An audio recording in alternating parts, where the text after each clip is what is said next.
Well, hello there, and welcome everyone to the Riches in the Niches podcast. I'm your host, Rob Jacoman, and I am so excited and honored.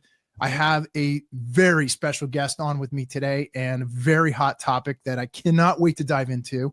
But we have Bobby Touran from Rainbow, which Rainbow, just let me give you a little bit of context here and a little bit of understanding of why I have him on the show. These guys are building an absolutely incredible model in the MGU space. And these guys are specialists. So it's exactly the whole purpose of my show is to bring on the best of the best in the insurance industry who are truly specialists. That whole idea of bringing some unique products, services, and Insurtech to this market and dominating specific industry niches and target classes of business. So Bobby, welcome to our show. I'm so excited to dive in with you. Thanks for having me, man. I'm excited to be here. Cool. So let's dive right in. I'm going to just cut right to the chase and say, listen, I've checked out your profile. I've looked at Rainbow and your model, and I'm just really excited to learn more about it. But let's talk a little bit about your journey and like, how did we get to this point? Talk a little bit about your journey, how you got to this point where you are building this model and this unique business in what some would call either a very boring industry or one that is very perhaps quite complex and also very competitive. So Bobby, why don't you dive into tell us a little bit about your story and your journey? Yeah. So again, thanks for having me. I started Rainbow with had the privilege really to start the company with two other incredible co-founders who I sort of met in very different ways. One was my classmate in college, and the other I met after I moved to the Bay Area. We started the company in February of 2022, and we've just been having a lot of fun building a managing general underwriter that we felt was going to be different for a few reasons. And I think we've stayed true to those reasons. So number one is we love to build technology and software. We enjoy it. It's fun for us, and it creates a positive impact. So that's great and something we believe in. A little less than half of our headcount today is software engineering. Number two, we wanted to be specialized in underwriting. We did not want to be, I don't know what the expression is, but we didn't want to be everything to everyone. We wanted to be like a mile deep in certain things, a PhD in certain categories. And the third thing that was really important to us was that we wanted to work in the agent distribution channel. We weren't really interested in doing this direct to consumer. Not only because we've seen it be unsuccessful in other places, but frankly, because we think the reasons it's been unsuccessful are like very legitimate, and we can talk about what those are. So yeah, we're basically building a highly specialized MGU, like you said, and we're having a lot of fun. Well, gosh, I had all these things in my mind and questions I wanted to ask you, but since you brought that up, I think it's kind of like for me, it's kind of like the elephant in the room, because I came from the agency space and I came from that independent agency model, that middle market space for almost 2 decades of my career. So that's something I'm very passionate about and interested in diving into with you. I'd love to hear your thoughts on why you see that as the primary vehicle for the distribution, and what are the advantages or disadvantages or the opportunities that you see working in the independent insurance agency space. So some are practical, and I think some of the reasons are practical and a little bit more obvious. Some I think are maybe less obvious on the surface. But again, when you think about what our North Star is, which is underwriting profitability within any class that we're writing business, it actually makes a lot of sense. So I think there was this misconception with the early Insurtech companies that agents don't really add enough value to be taking 10 or 15 or even 20 points of commission on every dollar of premium every single year. Why would we do that? And, the idea of, hey, let's pay everyone great commission in year one to win the business and then pay them basically nothing at renewal, that was just never going to work in the market. Agents are smart and they won't place business with you, because why would they, right? When they have all these options that don't do that. I think a number of companies tried to say, hey, we could take that 10, 15, 20 points over 100, 500, million, even $1 billion of premium, and we could put a lot of money to work on direct-to-consumer marketing. And I think what a number of companies have shown is that it's actually way more expensive to try to acquire customers directly, insureds directly. And number two is that it's not necessarily going to be more profitable because those business owners don't necessarily know what coverage they need. It's not really just about ease of doing business for the business owner. And I think another thing that people just sort of forget is, oh, we have such an easy platform. They just answer 30 questions and they get a bindable quote. Yeah, but some of those questions are like, what's the age of your building? Or what's the sprinkler systems? And a typical business owner is not necessarily going to know that stuff. Yeah. So it's not like it's necessarily easy. And also, answering 30 questions of stuff that you may or may not know is definitely not easier than me just hiring you as my agent and saying, hey, figure this out for me. Right. So I think that's another thing that a lot of companies that on the underwriting side, the newer comers, they sort of underestimated. We also love the role that agents play from an underwriting perspective, right? Like agents are our eyes and ears in the market. They're going to be evaluating the insureds. They're going to be leveraging their own expertise as agents. I also really love that we focus on sort of that small and middle market segment and what we call like SMIDL. And in those segments, the independent agents that live in these towns play such an important role in the community. And one of the other things that's frankly, as do these businesses that we insure, one of the things that's also sort of like less appreciated is if you're an agent in any town and you insure a restaurant and then that restaurant goes out of business, almost certainly the next business that opens in that same location is going to be a restaurant because it's been built for that, right? And very likely that agent could win that new business, right? Or they're going to certainly try to.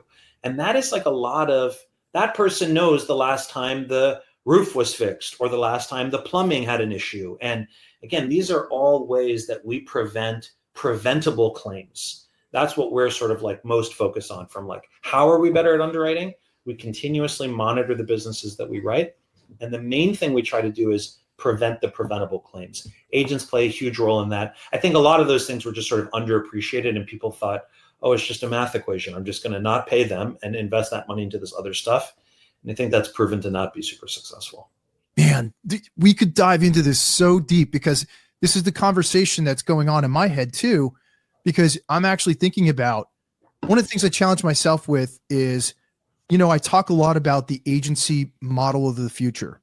And I come into that space. And what I love is bridging the gap between the MGA model and the independent insurance agency model. And how can we make distribution more efficient? How can we master the data grab too? Because I had a conversation on LinkedIn the other day with somebody and I said, the holy grail in insurance is data and information. Because once you have the data and information, you can start to own niche markets because that is so valuable. And what you're saying is you're actually validating that the agents themselves are on the front lines and have a really solid pulse on gathering the necessary underwriting data in order to make your engine run more smoothly and more efficiently so that you guys can actually maximize your value of your business, because the more data and information you have access to, the more you can further refine your modeling. And right. I think that's really an interesting conversation because what you said is true.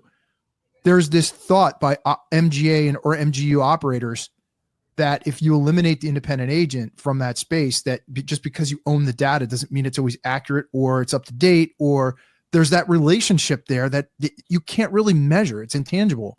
So what are your thoughts on how certain operators are thinking and what's the fate of the independent agency model?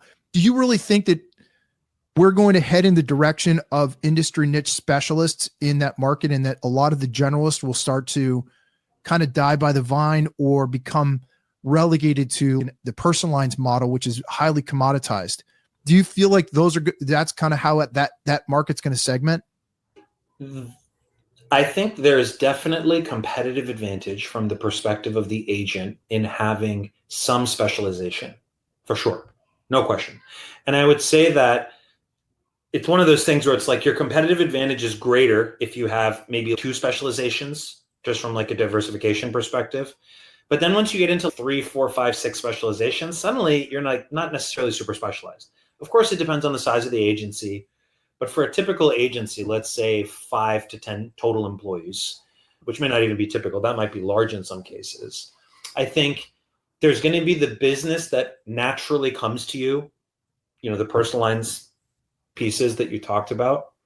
And then from a commercial perspective, again, you're going to have some property that comes to you. You're going to have some casualty business that comes to you from, the local businesses that are in your community. It's interesting. An agent's book of business is very often a reflection of their network, right? So like if your family was in construction, you probably are really well suited to do a lot of construction insurance. If your family was in the restaurant, Main Street type retail business, you're going to have more of those types of contacts and do more of that type of business, right? And I don't think that's a bad thing. I mean, in fact, I think what is the value, to your point about data, what's the value that an agent brings beyond just access to markets? It's expertise. And, it's the 10,000 hours thing or whatever you think about.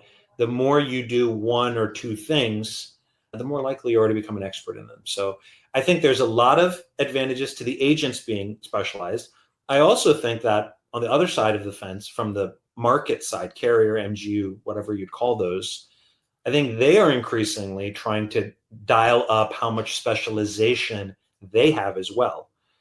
And I think a lot of the decisions they make, yes, it's based on like actuarial and like historical loss data and things like that, like you were saying. But also it depends on, once you figure out the perfect thing you want to sell, who are going to be those representatives, those agents really, that help bring you the good business within that category. So I think, yes, long-winded way of saying, I think specialization is really important. I think it's really powerful. And I think it's powerful because it's like symbiotic with what carriers want to do. They want to be more specialized. Brokers see an opportunity to be more specialized. And those kind of like reinforce one another. Love that. So how did you guys, that's a great segue into my next question is, how did you guys come up with your area of expertise and specialty? Because obviously, well, you and I connected on LinkedIn and then I went to Rainbow's site and I was like, man, these guys are really doing some cool stuff, especially in the restaurant space. So what was your thought process and how did you guys make that decision to pursue that specific market? What was your thought process? Did you see an opportunity? What problems do you help to solve for that industry? Was that kind of the genesis of how you guys looked at it? Was like, hey, we know there's some pains and problems in this particular segment, and we are perfectly designed to be able to solve that. So the answer is like a bit of like reasoning, and the answer is also, like most things, it's a bit of luck. So we looked at small commercial P&C insurance in the US, which, depending on how you define it, is roughly a $200 billion a year opportunity in terms of premium. And it's also very fragmented. So the largest player is State Farm. They have about 8-9% market share, but that's it. And then you have a very long tail of people that have much less than that. And what we did was we looked at, when people say small commercial, what are the types of businesses they're really describing? And we tried to sort of like bucket that data based on a bunch of research that we did. A lot of the business is contractors, not necessarily just roofers, plumbers, HVAC, but however you define someone that is a contractor. Another very large segment is hospitality, which is like hotels, motels, and then food and beverage. Another large segment is healthcare. So it's like doctors, dentists, chiropractors. Retail is another big one.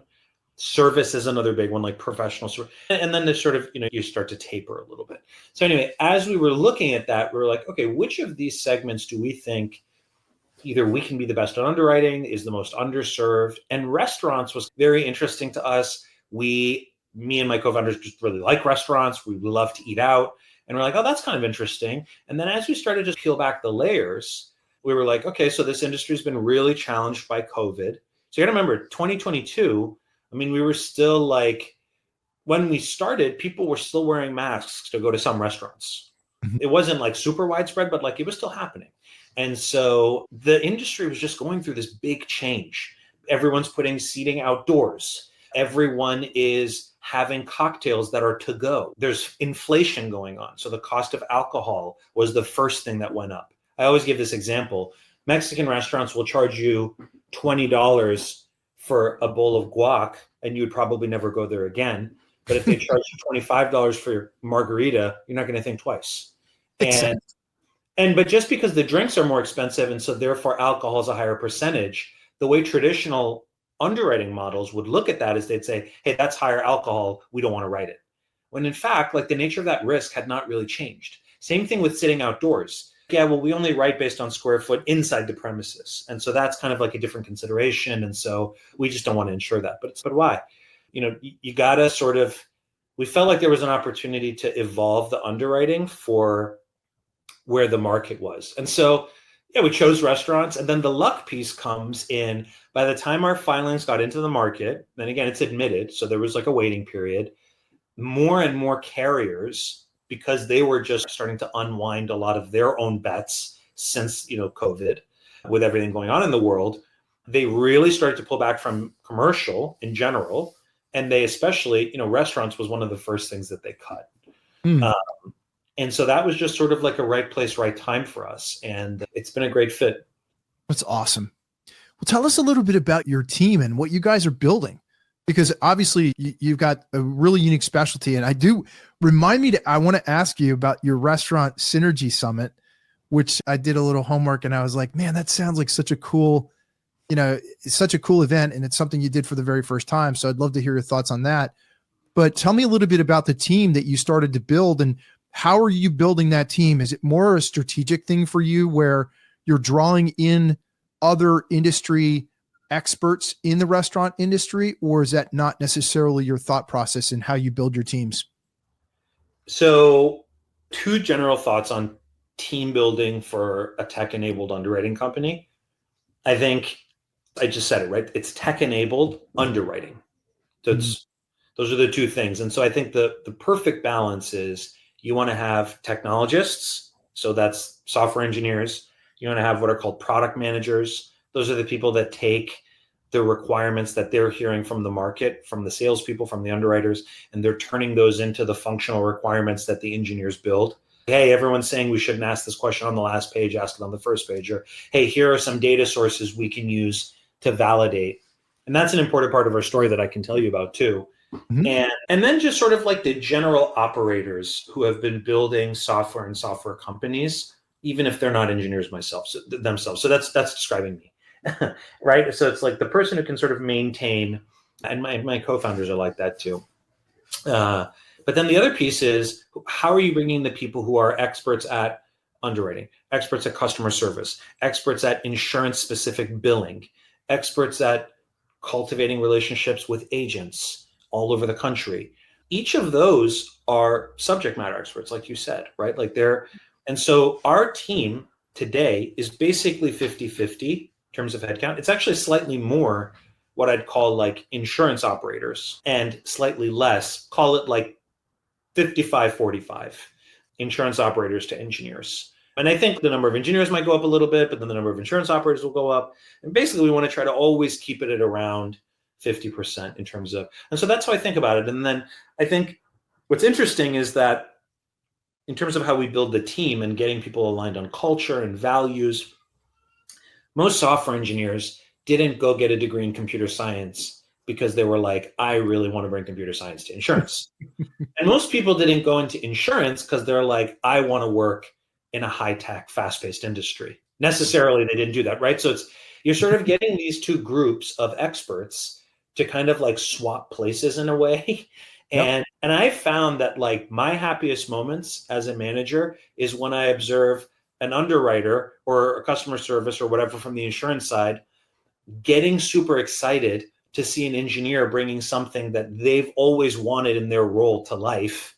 And the engineer, who may not even have total context for why this is important, is, oh, I'm excited that you're excited. And that's like a very special moment.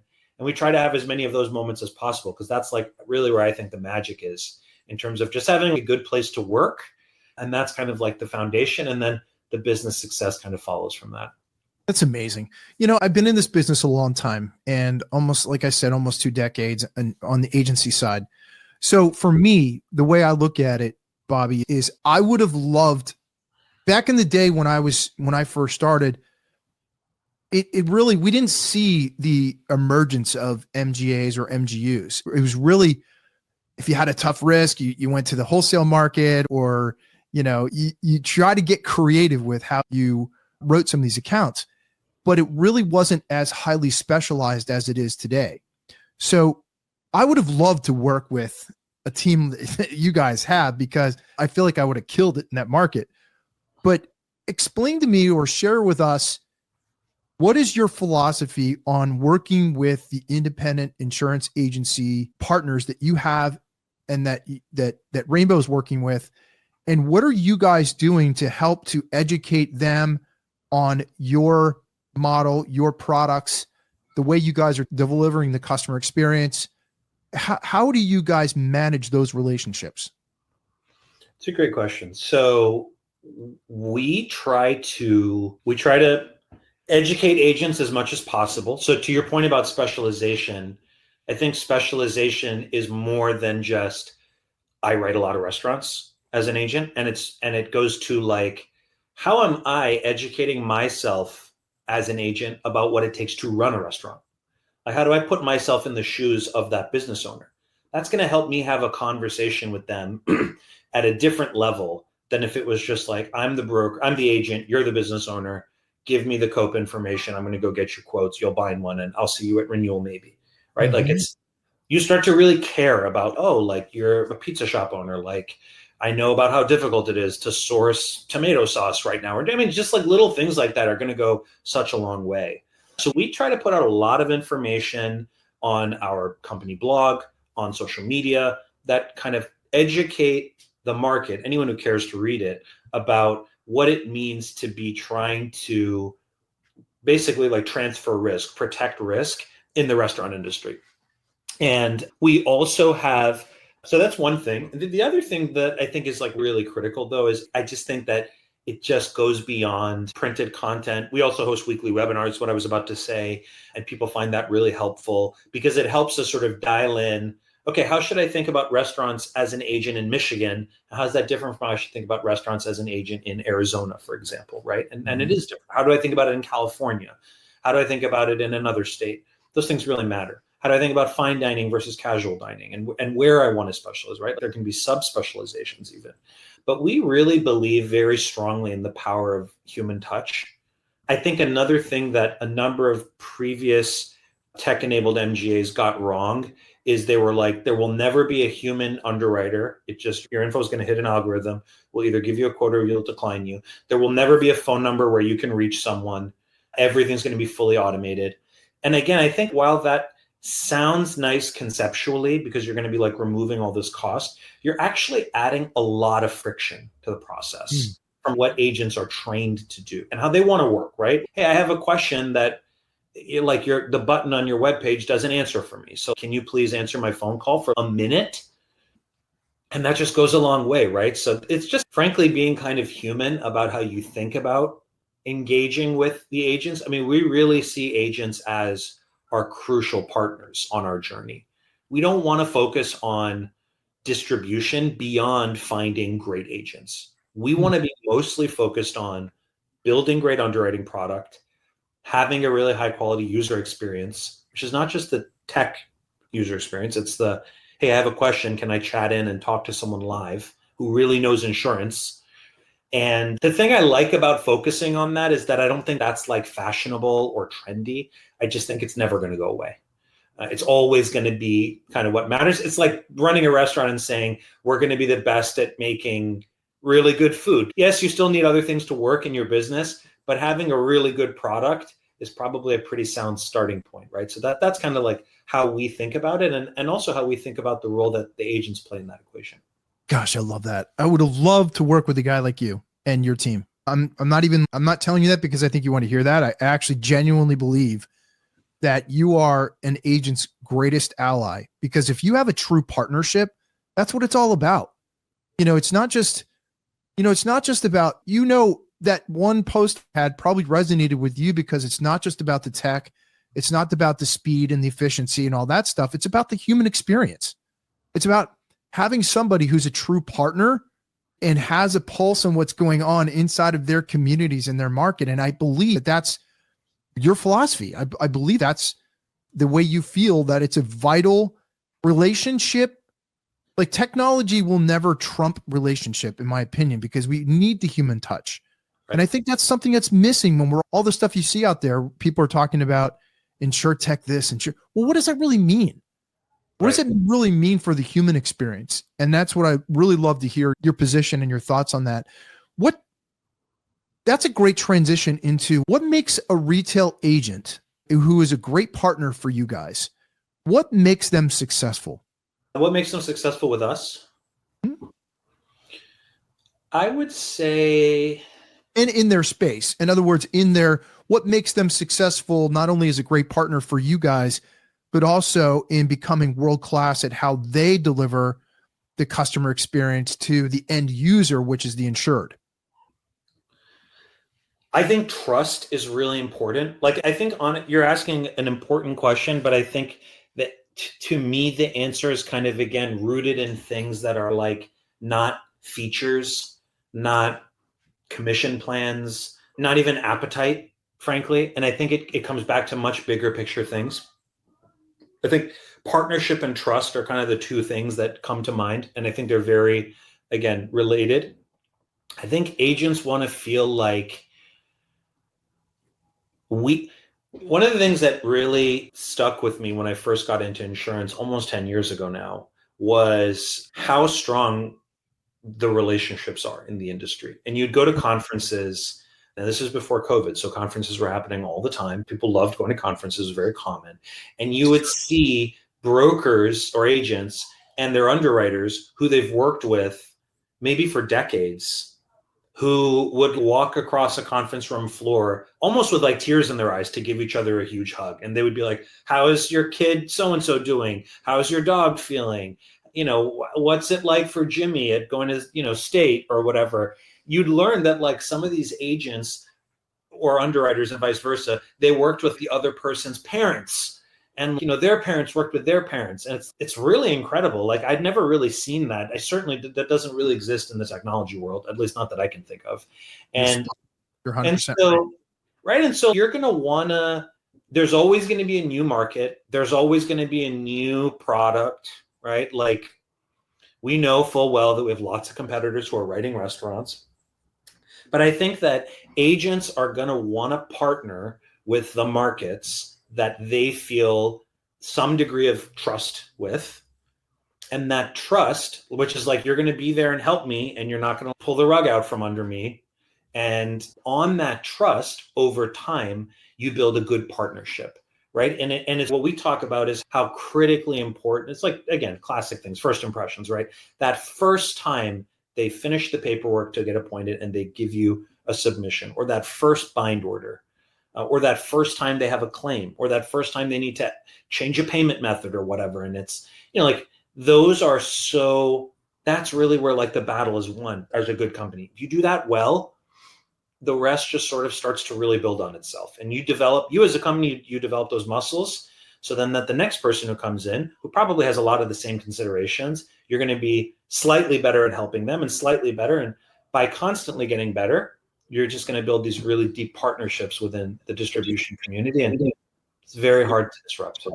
Yeah, I totally agree with you. Man, you're like making me a convert now to this, like the value chain of the independent insurance agency space. Obviously, I'm a big fan of that space. That's where I come from, and that's my passion. And I want to give back to the industry and do everything I can to help them be more successful. But again, where I'm seeing the greatest opportunity is exactly what you're talking about. It's bridging. I see there's like this gap. Sometimes I see this massive chasm between the independent agencies and the carriers. There's this massive gap, and there's a number of reasons for that. And it seems somewhat fractured as well. But what I love about your model is you're kind of like that middle ground where you do what you do really well, world-class. You have some great partners, and you really take pride in that human experience and bringing somebody on board and giving them a positive experience. So that kind of has a trickle down effect, and building those deep, meaningful relationships. And that's what I love the most about this industry. Honestly, that's the coolest thing. So how are you guys growing?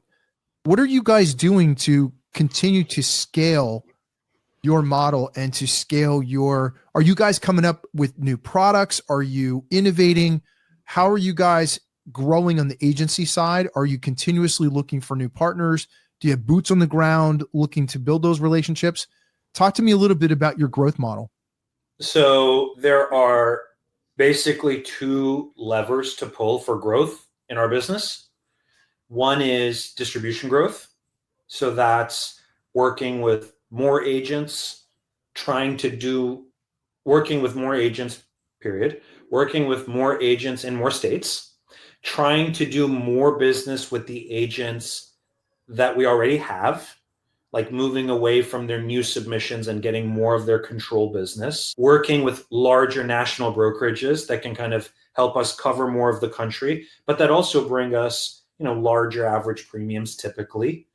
And that is a constant process. And it is, like you said, it's in the field, it's shaking hands, it's hand to hand blocking and tackling. Like every single day, no 2 days are kind of the same. Even if the vision is the same and it doesn't really change, because you're dealing with human beings, things are like constantly uncertain and can be random. So we have a very focused effort on that.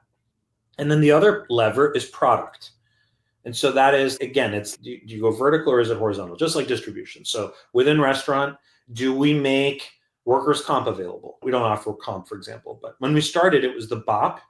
And then we had equipment breakdown and cyber from two other great carriers that sort of are bolting on the product. Then after a period of time, we got a lot of feedback from agents that they'd love to have an excess liability or umbrella with us. So we got an excess liability product backed by Gen Re that we make available on the restaurant side. So that's one thing, right? To go deeper within restaurant. Another thing is to do more like franchise type business, schedules of business versus just individual locations, and thinking through how to do that. And then the other is, what's the next class of business similar to restaurants? We sort of try to make those determinations based on what do we think we can be good at underwriting, first and foremost, and like, why do we think that? And then number two, kind of the second most important thing is, what do we have existing demand for? And then the third most important, but I don't know if it's more or less important, is sort of like, where do we think the market is going? And what are some types of classes of business that our agents may not have today? It's sort of like a skate to where the puck is going way of thinking about growth. So those are the main ways that we think about that. And that's something that I spend a lot of time thinking about, both of those things. Again, I'm really fortunate to have really smart people who are thinking about that stuff in a way that they can at least educate me in terms of how to think about it. And that's how we grow our business. Now, of course, I think the thing that you have to sort of balance those two things with is you need to keep what you're doing like running smoothly and not having the engine that you're building run too hot for too long. You have to sort of be thoughtful about when and how you pull those levers. It's like in a race, you don't want to necessarily just push the gas all the way down. Like you want to sort of think about when you accelerate. And so again, that's just like a everyday, no 2 days are the same journey that we're on. Or you don't want to be like my puppy that we just got, who's chasing squirrels and shiny objects and picking up every stick that he comes across. It's just, we can do that as entrepreneurs. We often think, hey, this looks like a great opportunity. This looks really interesting. And a lot of times that can distract you from your core of your business and your mission. And that's something that we always have to be kind of come back down to ground zero and just be like, more grounded in how we're thinking and truly becoming world-class. I believe that and I'm trying to do the same thing. I'm trying to build world-class, call it a productized service for the industry to better serve the industry. And that's actually a great segue, because you brought up two really interesting points. You brought up the idea of what I call niche stacking. And that's looking as an agent, you look at, hey, what industry niches can I go after and do a really phenomenal job at serving that one niche better than anybody else? And then once you start to scale that, what other common classes of business make sense that I know I could write all day long that are very similar to the one that I've already scaled and I've kind of learned how to master that specific class of business? That's something that I'm trying to teach and trying to impart on the agency space, is do something really well and then start to stack that success. and you can grow a massive book of business. Is that kind of the way you see your idea, what you just shared, kind of trickling down into the independent agency model too, in that that's going to help them become more successful and make an even stronger partnership with you guys? Absolutely. Yeah. It's just, and again, it goes back to kind of what I was saying around the importance of like partnership. We really try to have a dialogue that is constant with all of our trading partners. We get that they're busy, they get that we're busy, but we schedule regular touch points with all of our agents. We try to get on we are on a first name basis with agents that work with us. We used to say that in my past company, we used to say, you should be on text message basis with your agents, right? They should be, most agents, frankly, are very comfortable texting you because they're human beings. So obviously they text people and they just want speed. And they want to feel, and again, being able to text someone is also, to a degree, a demonstration of trust. You don't just want a random person texting you. We all get those spam texts and they all feel, you get angry when you get them. You're like, why did I get that? What list is my phone number on that someone is sending me to click here to get an iPad for 10% off or whatever? But if you have that dialogue and you have that trust with the agents, they're like remarkably helpful in helping us determine what we should be thinking about. Because not only will they tell us, hey, here's something I'm really struggling with, which is helpful, but it can also sort of be challenging because maybe there's a good reason why nobody wants to write that. But the thing that can be really helpful is when they say, here's something I'm struggling with and I don't really understand why. Like, I think this is a great write, for example. I know this business owner, I know their business. It just got non-renewed by some big insurance company for whatever reason. And oh, by the way, I'm seeing my other two top carriers get off of this type of risk too. If you guys had a program, a niche program that could pretty quickly go after something super specific, that is like a great way, in my opinion, to build a business. And also, that's going to deepen the trust with that agent. Now they're going to think, wow, what I say actually matters to this company. I can't tell you how many agents I reach out to, and I reach out to agents that we work with every single week. My team, my underwriting, customer service, they give me a list of people that they want me to sort of send a thank you note to. And I, not only do I enjoy doing that, I just learn so much. It's great to hear when agents are like, oh, your team's great. But it's just so nice to hear. I've never had somebody at an insurance company reach out to me and say thank you. That's amazing to me. Agents that have been in the business 20, 30, 40 years, multi-generational, they're like, no one has ever reached out to me. This has made an impression on me. Thank you. Let me know if there's something I can do for you. That creates that, you're building that trust. They're going to feel like you're really trying to partner with them and help them.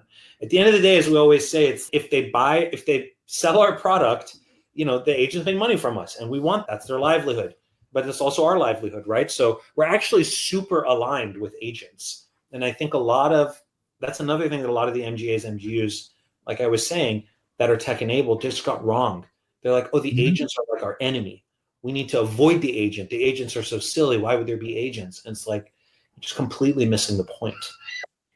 So anyway, that's how I have two more questions. And then, obviously you and I we could talk about this all day long because I'm just so, passionate about this and the passion that you bring through in how you're talking about agents and those relationships and talking about trust is unlike any conversation I've had in a long time especially on a podcast. So thank you for that. I mean, thank you for sharing that. It truly shows your character and your leadership in the industry.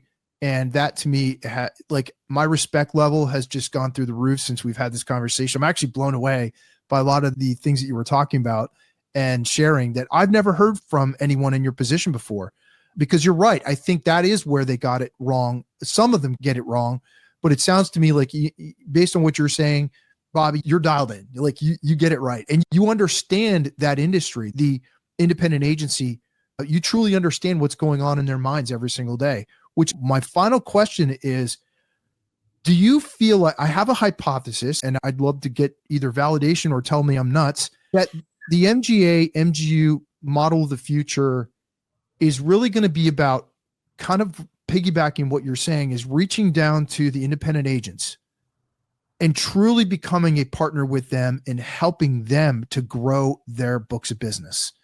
In other words, what I'm saying is help them with the marketing, and the content distribution, and really going out and owning the eyeballs in those specific industry niches that they want to go after, and truly helping them better market, provide better sales training, provide more resources for them to truly grow their books. That's my hypothesis on how the MGU industry could do a better job working with the agents and take that relationship to a whole new level. What are your feelings on that hypothesis? Yeah, I agree with what you're saying. I really think that MGAs, MGUs, whether they focus on admitted or non-admitted business, certainly the non-admitted ones, which I think there's just maybe more of, they absolutely value the importance of their trading partners. There's no question. They're very thoughtful about that. Very common to see MGA, MGU owners who could have been a lot bigger in terms of their business, but who chose to work with a more select group of agents.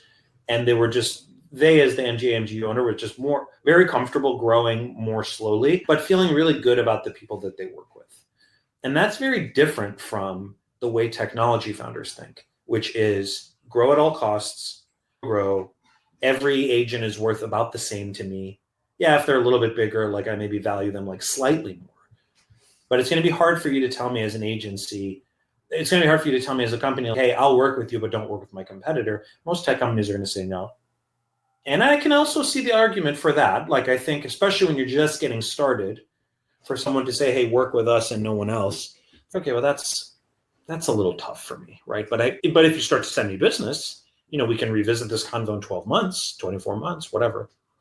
So I think you're right that the agents are going to be working so closely with the underwriting companies, for sure, the specialized underwriting companies. And by the way, MGAs, MGUs, they are about specialization. That's like what it's always been about. Mm-hmm. And I think a lot of tech-enabled companies have said, hey, the MGA, MGU model is a nice vehicle for us to enter the value chain, and we can play by our own rules, and we can just focus on trying to build software. And I think what a lot of the good ones are realizing is, yes, you can focus on software. Yes, this is a great vehicle for being in the value chain. And I definitely believe that. But there are certain rules of engagement in this market that if you observe those rules, the probability is higher that you're just going to be successful. And frankly, it'll just take less time. Because that's, I think, the other thing that a lot of the founders that have outside investors, they're hearing the clock ticking constantly. And traditional underwriting companies, they don't think like that because that's not how they got started. They have the luxury of time. Whereas most founders, like tech companies, they don't have that luxury. And so it's like, when something doesn't work, you start to scramble and you're like, all right, forget it. We're not going to work with agents. And then that's when you start to get into trouble, I think, when you lose control. Yeah, totally agree. Listen, we could continue this conversation. I think you and we're going to build a great relationship together. And I'm truly excited to learn more about you and loved hearing your approach and how you're building your customer experience and just making the industry better. It's just like the things that you're doing and your philosophy and what you believe about trust and the relationships, that's what this business is built on. And I truly believe that's never going to go away. Technology is going to be here to stay.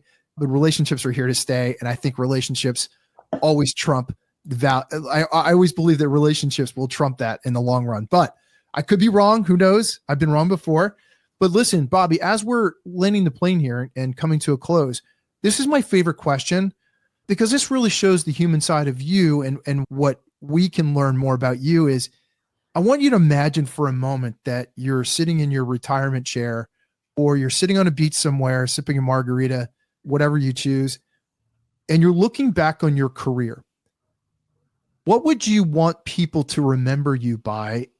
What do you want Bobby's legacy to be in business or in life? Man, ending it with a big, important question on a Friday for me. So now I'm just thinking, I think, one of the things that comes to mind is just that Bobby genuinely cared about what he's working on. This is, I pour everything I have every single day into building this business. And I hope my teammates see that. They are a big part of my motivation for what I'm doing. So is my family, of course. Not to get too sentimental here, but I really care.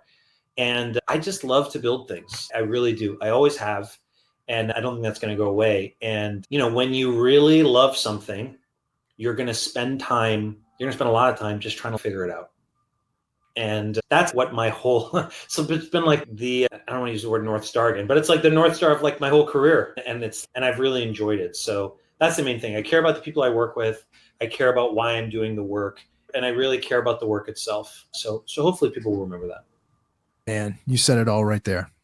I couldn't have said it any better. That's beautiful. Bobby, how can people find out more about you, and how can they reach you if they're interested in working with you or learning more about Rainbow and even connecting with you? What's the best way for people to reach you? So I like to think I'm pretty accessible. So you can connect with me on LinkedIn. You can email me, bobby@userainbow.com. And I always make an effort to respond to anyone that reaches out to me. So if there's anything I can do to kind of pay it forward, I've had the benefit of having a lot of people help me get to where I am. So if there's anything I can do to repay the favor, I'm always happy to. It's unbelievable. You're a first-class guy, and I'm so grateful and honored that you decided to come on our show, and so many bright things in the future for Rainbow and for you and your team. I'm truly excited for you, and this is just the beginning. This is how relationships start. You and I connected on LinkedIn. Here we are. I'm getting to know you personally, and we're, going to be able to put this out to the world. And I think it's amazing. You have a great message. You have a great model. I'm super excited for you guys and wish you nothing but success. So guys, thank you so much for tuning in today. And hopefully you got a lot out of this show with Bobby and his incredible vision of where he's going with Rainbow. And stay tuned for more great episodes on the Riches in the Niches podcast, and super excited to have you guys join us today. Don't forget to subscribe, and please share your comments. I'll put all the links to the show notes in the comments below in the description. And also, Bobby, I'll put that in there for people to reach out to you as well. All right. Sounds great. All right. Have a great day, everybody.